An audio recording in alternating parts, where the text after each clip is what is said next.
Alina Kravchenko is a Ukrainian-American inventor and CEO whose mission is to empower women one invention at a time.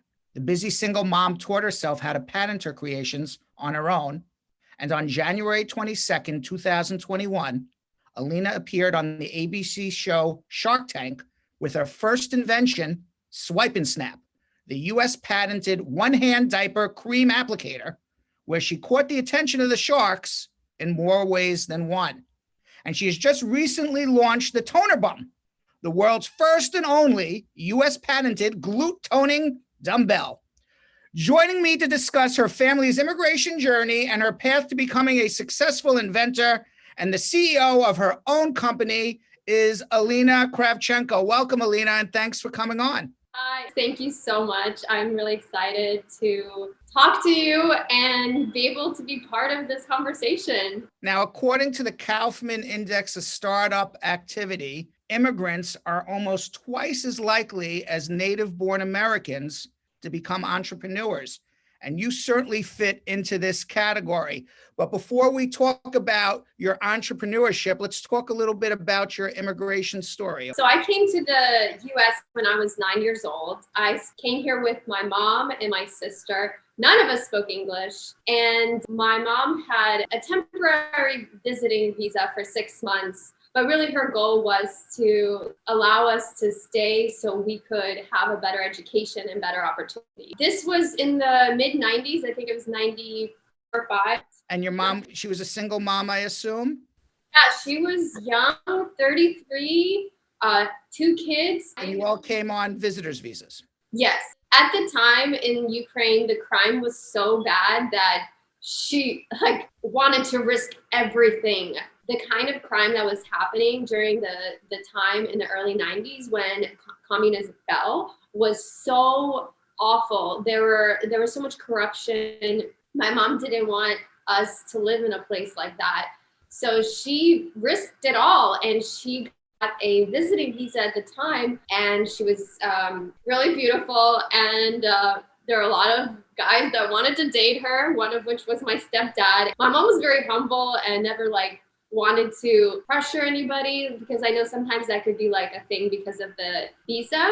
So they actually made it very organic. He extended her visa. He had nothing to do with extending her visa. Oh. You know, if you're on a tourist visa, you make your own application to extend your visa. Maybe he assisted her and said, oh, by the way, you could extend your tourist visa. So maybe she extended her tourist visa and your tourist visa. And perhaps he gave an affidavit of support, but she was the one who did it. Maybe she didn't know what she was doing and he was filling out all the forms for her, but she's the one who actually signed the papers to extend her tourist visa. I guess that allowed them to continue their relationship and see, how it was going to end up organically. Coming from Ukraine, in the 90s, why did she pick Texas? Usually most people think Florida, New York, California. She actually knew somebody here that I guess sponsored her, that when she came here, she had a place to live. I see. Most likely whoever she knew is, if she were coming on a visitor's visa, she was telling the US government back in the day, I'm going to go visit this person in Texas. So she actually went to go visit the person who was helping her to get the visitor's visa. So ultimately, I understand your mom married this man who was courting her. You guys got your green card. How long were you in the United States before you got your green card? Do you remember? I was still a child, so it was age 9. When did you feel America was your home, though? Because you just arrived at it. Your mom became a citizen, you became a citizen, but you came here with no language skills from communist Eastern Europe at the time, which is completely different than westernized American democracy. I don't know why, but when I was younger and we came here, I felt American. I was like, this is my home now. This is it. We're going to stay here. My mom never really told me that we're just going to be here for a little while. We were too young to even comprehend what was happening. I think at that point, my mom just was doing everything she could to stay. It took me a little while to learn the language but at my heart, I was like, this is it. Now I understand your mom broke down in tears when she got her US citizenship. She was very emotional. Did it have any meaning to you at the time because you were a teenager? Did you realize how lucky you were to have automatically derived citizenship? Honestly, I did not realize until many years later. She passed her citizenship test, which automatically granted me citizenship. And I received a letter from the White House that I am a citizen along with my documents. And she picked me up from school one day. And I remember her like pulling over. I'm going to start crying. Sorry. It's okay. And like she had this little American flag and she had the paper. And I looked at her and I was like, what is this? And you're finally American. I was like, I thought I always was. And I'm like, do I need paper to prove that to me? And she's like, well, you are officially American. And she said to me, you don't even know how many doors this is going to open for you. And she was so right. Because like getting into college and into like a job, like all of these things.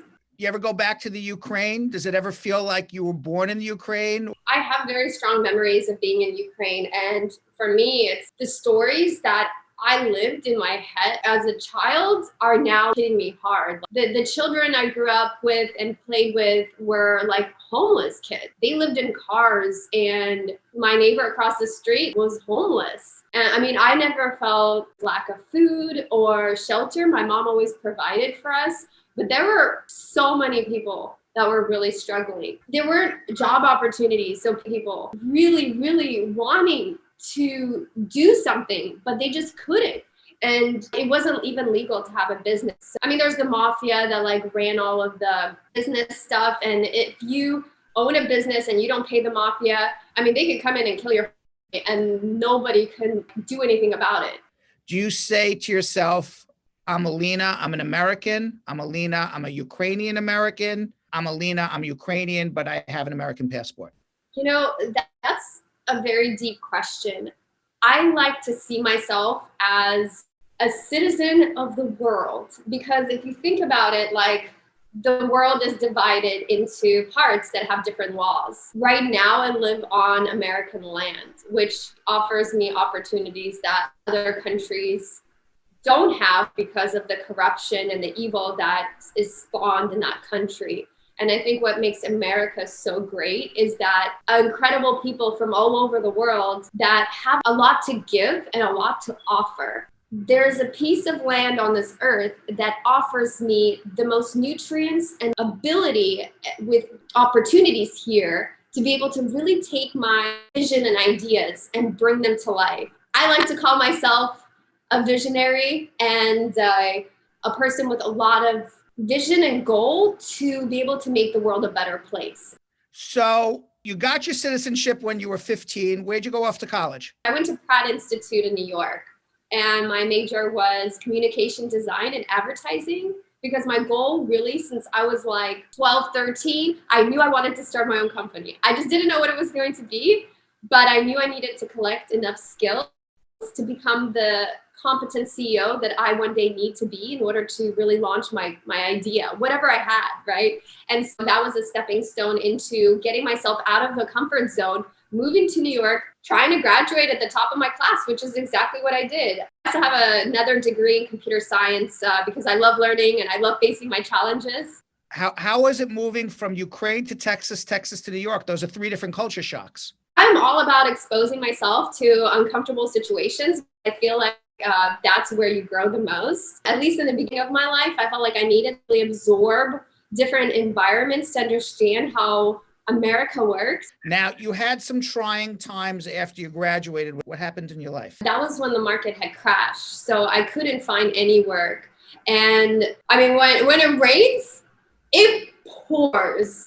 At that time, I was in a relationship with someone who I thought I was going to marry. And, you know, the first love always hits you hard. And he ended up cheating on me. And his excuse was like, you're just too busy with school. I'm like, I'm trying to graduate. I had my heart broken. I was very emotionally vulnerable. So I went to my mom and I said, look, I can't find a job right now. The guy I thought I was going to marry broke my heart. And then my mom was literally during that moment, like it was a month, she said, my father died, which is my grandfather in Ukraine. So she flew to go and take care of the funeral and everything. Now I'm alone. I have no one. I felt so vulnerable and so weak. And what happens when you're in that emotional state? There are vultures, people that come and take advantage of you. At this time, it was this guy who was a total like deadbeat, who, you know, wasn't a bad person, but definitely like looking for someone he could like on their back and enjoy the ride. He saw me as an educated, you know, pretty good looking at the time, you know, person. And so we were intimate and I got pregnant and I didn't even know. I was on birth control. I was doing all the right things that, you know, to protect myself. And boom, I am 23, can't find a job. This was the time where I was just really asking myself, well, I'm completely alone. There's nobody here. My mom's still in Ukraine. I'm alone now in a small studio apartment.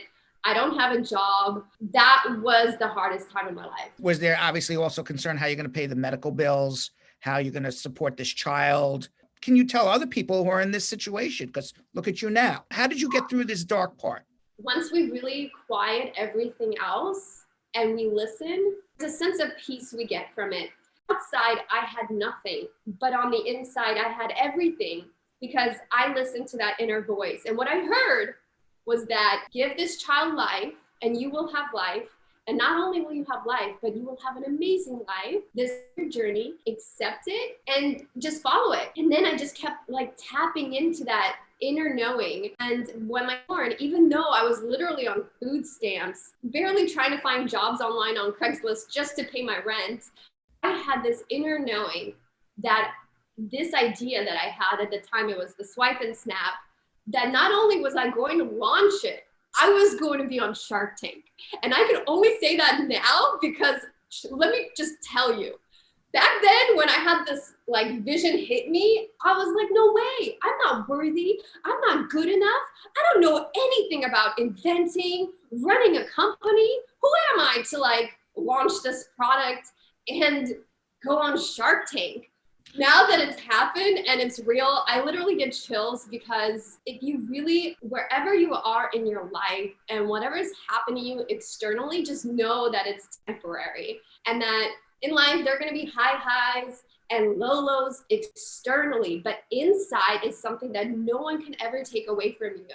And as long as you are strong and capable and trust your journey, then magical things will really happen. Was there ever any day when you were at your lowest low that you said, why, America's awful. This is a terrible place. Why am I here? What am I doing? Oh, never. I mean, there are angels all over America, like just kind people willing to help. Everyone from me calling the patent attorney office and saying, I don't know how to write a patent. And this lady's like, I suggest this book and you should read this book. And it's just like these magical people that are living in this country that are just so eager to help you and want you to succeed. It's really magical. So let's talk about your first invention, the SwipenSnap. When did it hit you? So I have now my baby, who is 20 pounds, giant human I gave birth to. When he started crawling, it was around age like 3 to 4 months that he was just like squirmy. I mean, to change a diaper is like a wrestling match. I'm like, I gotta like get this cream on you. And you know, I have very sensitive skin, so I guess he got that from my DNA. So I'm a very like clean person. I change his diaper like 10 times a day. And I'm sure I do all the right things, but he had the worst rash and it was just so hard to like open up his diaper and see how bad it was. And I had to apply the ointment at every single diaper change. If I didn't, he would just break out in this huge rash and it would blister. So I went to his pediatrician, like, this is a huge problem. I feel like a terrible mother for, you know, not doing the right thing. And he said, no, everything right. This is actually very common. Like, that's why there's ointments, right? He said to me, the most important thing other than you applying the cream is you holding the baby with one hand at all times. I was like, have you tried that? He's like, yeah, straps don't work. Like when you strap your baby with the little, like, though the babies still fall. He said, you may worry about this rash. And that's great. Yeah, that could be taken care of. You know how many babies come into my office that have from the changing table because their parent just let go for 1 or 2 seconds just to get a diaper cream. Right. And he's like, that's when you're gonna have a big problem when your baby has a broken leg or God forbid could die, right? When that happened, like my maternal instincts kicked in and I was like, I'm going to hold this baby with my like entire like hand the whole time. I won't even let him go because it's true. Like babies can roll very easily. And when you're changing a diaper 10 times a day, 1 second, boom, on the ground. And I don't want to have that anxiety. So literally I have the tube and I love Desitin. It's always been my favorite. So I'm like, okay, well, I got one hand here. I'm holding the baby and I got this tube, the cap off. So I'm able to do that with my thumb. Now I'm like, okay, well, I need to squeeze it on my hand to smear it. I'm like, what if there was like a little applicator that I could just, magically swipe on my baby? And it was in my eye, like I saw the vision for SwipenSnap. And let me show you the vision. Sure. How's it work? Yeah, show us how it works. So here's the SwipenSnap. So you take the applicator, okay, and you see here the applicator has a slit. This slit allows you to control the amount of cream, and it swipes clean. Okay, so watch this. You take your cream, and then you take your original cap and take it off and replace it with a SwipenSnap. You just twist it on there, nice and snug. Now, as you can see, when you squeeze the ointment, you could squeeze as much or as little as you want. So if you really need a small application, you just squeeze a little bit. But in my case, I wanted a really thick application. So you see how this will allow you to apply the cream very nicely and evenly. So you have this little soft, super soft applicator that really allows you to distribute the cream. And the baby has crevices, so you can really get this in there. And the magical part is the suction cup base lid. So you place this on your changing table and then you snap this right in. Voila. So when you change your baby, you literally just pull this. And I got a little baby here. Show us. Ready to go? Right. Okay. Hold on. So you're like, well, this baby's pretty still, but if this was a real baby, trust me. Squirming all over the place. So here we go. You pull, you squeeze your cream. Right. You swipe it. Now, if you want to be one of those like clean parents, which I am sometimes, you can wipe this in between with just like a napkin or a hand sanitizer and swipes totally clean. All right. The doctor says you got to hold the baby. You got the cream in the other hand. You don't know how you're going to do this. You come up with this idea. What'd you do next? You woke up in the morning and did what? I couldn't sleep. I kept hearing, you need to patent this.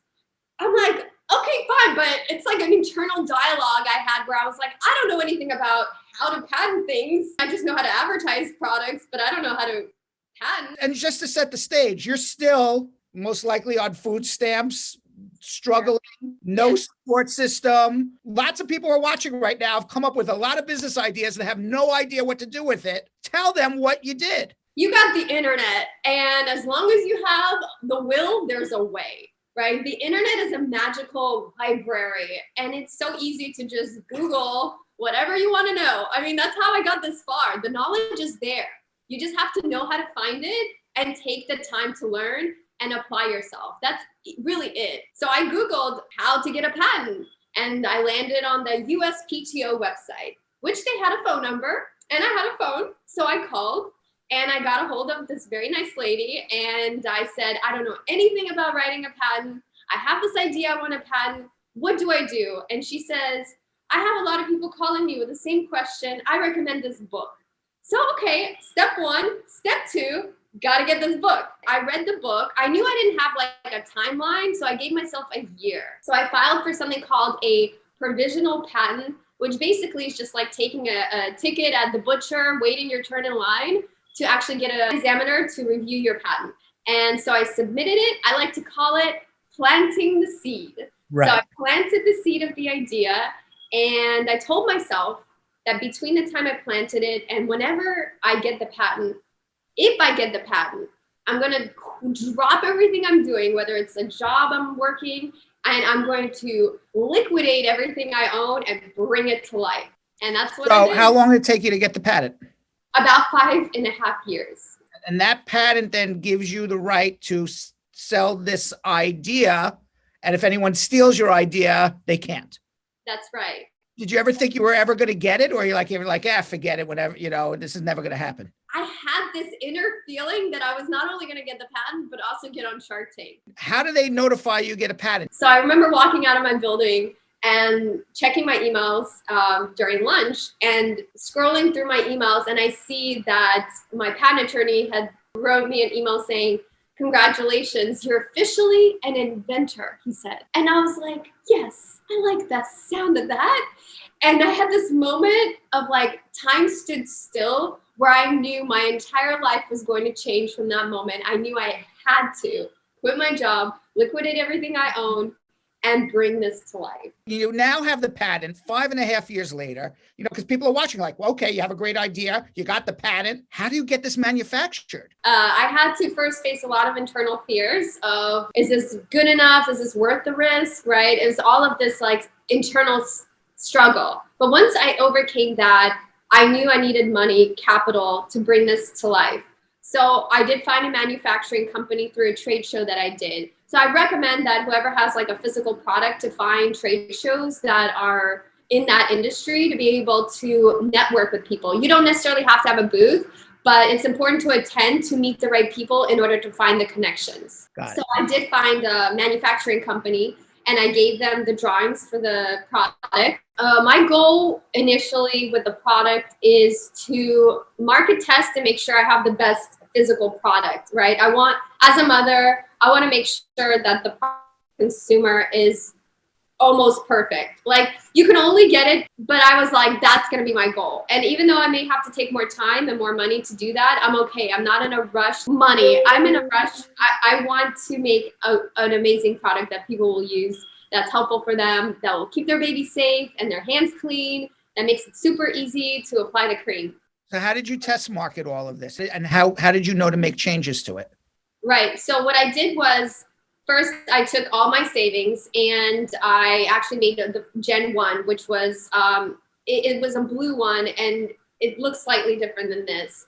And I went to pitch competitions to get more funding so then I could market test, because I didn't have like a lot of money for advertising. And I honestly didn't really know what I was doing as an entrepreneur. I knew ideas and I knew how to create a website, but I didn't really know how to operate a company. So my goal really was to keep learning and growing as an entrepreneur. So I wanted to partner up with someone who had already had experience operating a company and had an exit. So they knew how to sell a company or license.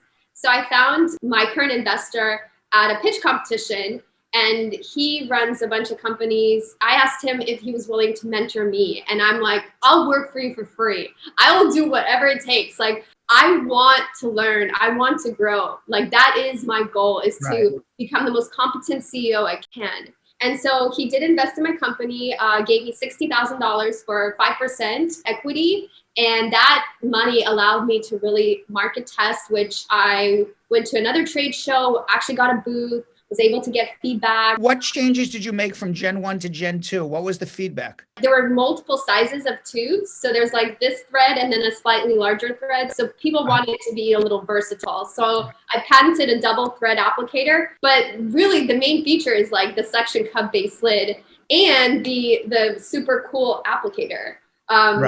So that was one change. And another change is the way the cream comes out. So it wipes totally like clean. So if you squeeze just a little amount, you can swipe it super soft and it swipes clean. So there isn't any cream left. So it allows you to save the cream so it won't be on your hands, and it's hygienic. So I knew this product needed a partner. So even though it's own product, it needs an attachment, right? It needs a diaper cream. So after doing my initial market test, I knew that this was a licensing game where I need to find companies like Desitin to be able to partner with SwipenSnap and have it already built in. So consumers can just buy it as a whole. They don't have to worry about, does it fit the cream or any of that. It's just one unit. And then you just license out your patent technology and you just wait on the royalties as they come in. Exactly. So on Shark Tank, you went to give your pitch. What was the process of getting on the show? Oh, that was exciting. So it took a lot out of me to be able to go in front of not only the sharks, but potentially in front of America, right? There's a lot of like fear that I think holds people back. And for me, it was like, well, what am I afraid of? Like, is it my sales? Well, the goal of my initial launch wasn't really to get sales. It was to see where the market is with the product. And during the process, I'm not allowed to talk about like the actual, like what happened during the process. Private information. I signed, I think, like a book this thick. It was during COVID. So there was a lot of new different things that the team was having to do in order to keep the show going because it was during lockdown. Sure. And it was a very isolating experience because I didn't want to put myself at risk for, potentially getting sick. And that would make me lose the opportunity to meet the sharks. So I stayed inside a lot, and it definitely tested me on a lot of levels. It was a very, very, very challenging time because I had a lot on my plate, plus the Shark Tank. And I was like, I'm just going to keep praying that everything's going to work out as it is. Now, every pitch on Shark Tank, and for those who don't know, what happens is that you go on stage and you give your pitch and you ask for money in return for a percentage of the business from these sharks who are very wealthy individuals in their own right and successful business people. And you try to convince one of these sharks or multiple sharks to invest in your business. And then the hook is that if you get multiple sharks interested in your business, maybe you can negotiate one against the other to try to get a better deal for yourself. So the sharks are trying to get the best deal for themselves. You're trying to get the best deal for yourself. Did you have a theory going in on, strategy, or you just said, I'm going to just present it? I wasn't really looking for them to compete. I really wanted to partner up with the people that were going to bring this product, connected to the right people in order to get the licensing. My gut feeling immediately said Lori and Kevin. Like when I walked on stage, even before that, I've always wanted to work with Lori. She's incredible. She's a woman. She's an entrepreneur. She's driven. Kevin is brilliant. I love him. I think both of them balance each other so well. So to be able to partner up with both of them, not just for this idea, but potentially like future relationship, I think was really my goal. For those who don't watch Shark Tank, Lori Gannier, she's an American television personality, inventor, and entrepreneur. She's been known as the queen of QVC shopping channel since 2000. And of course, you're also talking about Kevin O'Leary, who's a Canadian businessman, author, politician, television personality. And those two were ultimately the ones who you pitched on Shark Tank of all the sharks who then became investors in your business. What was your funding that you asked for? I asked for 10% for $120,000 of my company. But really what I wanted was the licensing. And that's where Lori, she already knew that's where I was going. And she immediately was like, this is a licensing. Boom, bingo, we're on the same page. Lori's got my back. I mean, she's amazing. She's, so busy, but yet still willing to make time for, me. And Are they involved in your company right now, or they just invest and leave it to their other people? So right now the deal is contingent that they get me the licensing deal. So we are in a searching of licensing opportunities as a team. So that is in a current progress state. Did you get the 10%? 50%.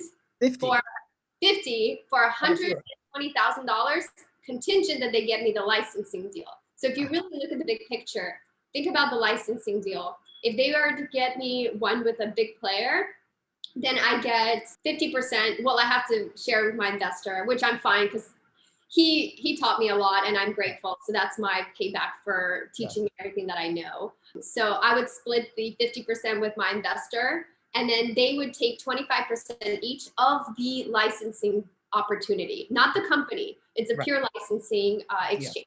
I understand. We have pictures of you on Shark Tank. You wore fairy godmother wings. Why? It just made sense, like the fairy godmother of invention. And I mean, I was like, let's do it. I love this.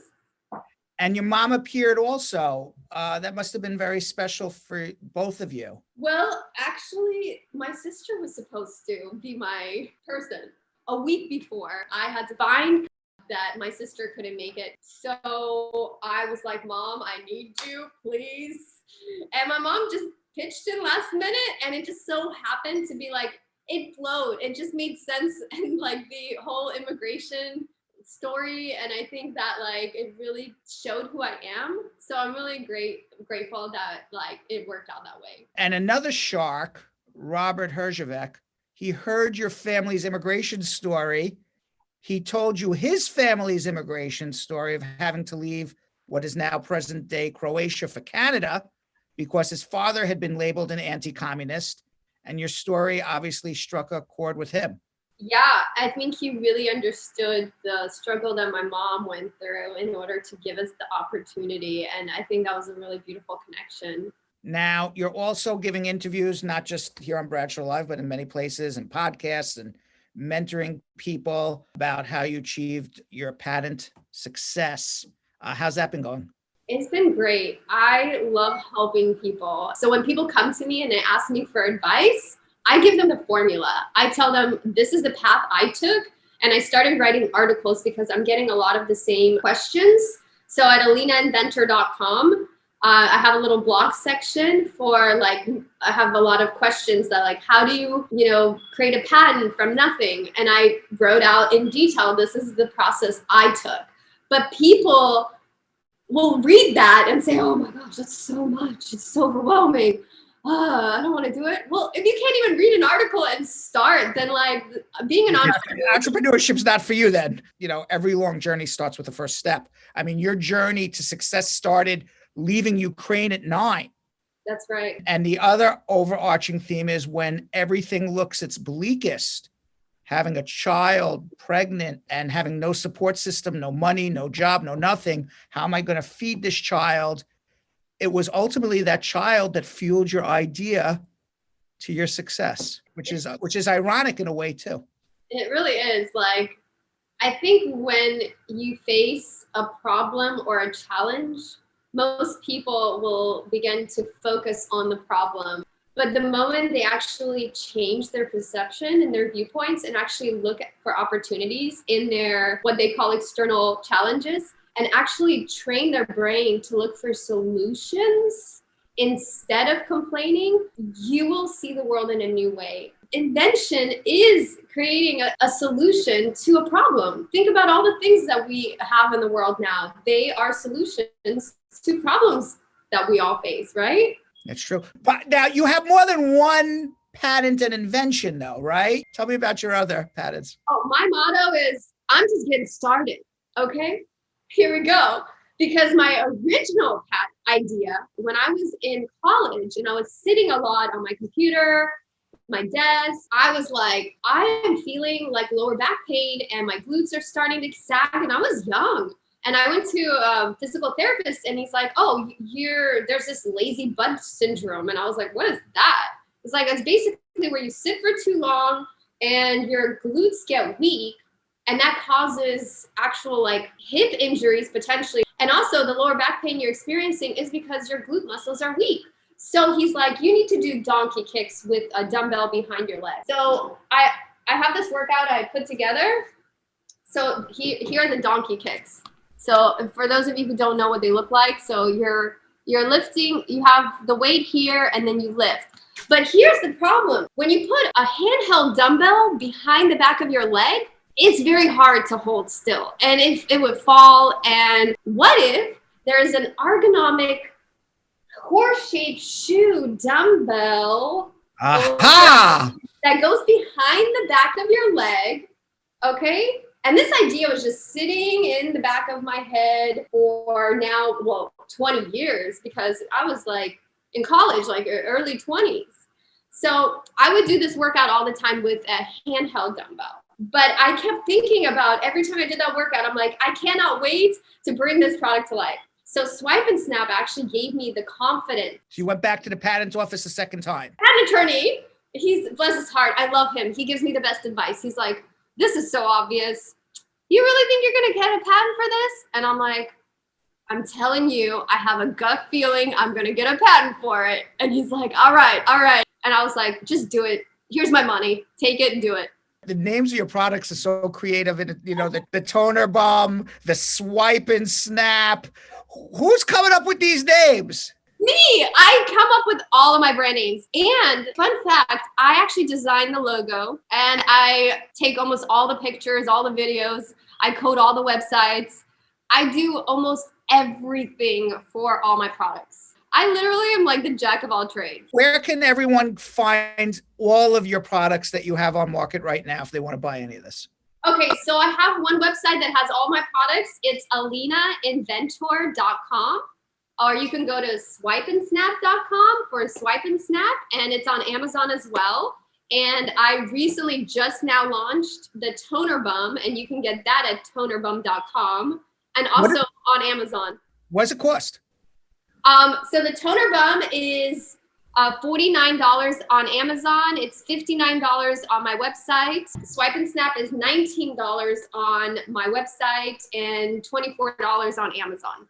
What is your American dream? My American dream is to be able to bring products to market that make people's lives better. And it is so rewarding and fulfilling to see people use my products and know that it's making their lives better. Well, Alina Kravchenko, Ukrainian American inventor, congratulations on all of your success. And what a wonderful story. Thank you for coming on. Can I just say one thing to all the viewers out there? I'm so grateful for you to be able to watch this here in this country. I send you many prayers, and may your family, may you be healthy and happy. Stay positive, focus on the positive, believe, and don't give up. Fantastic. Thank you again. Thank you so much.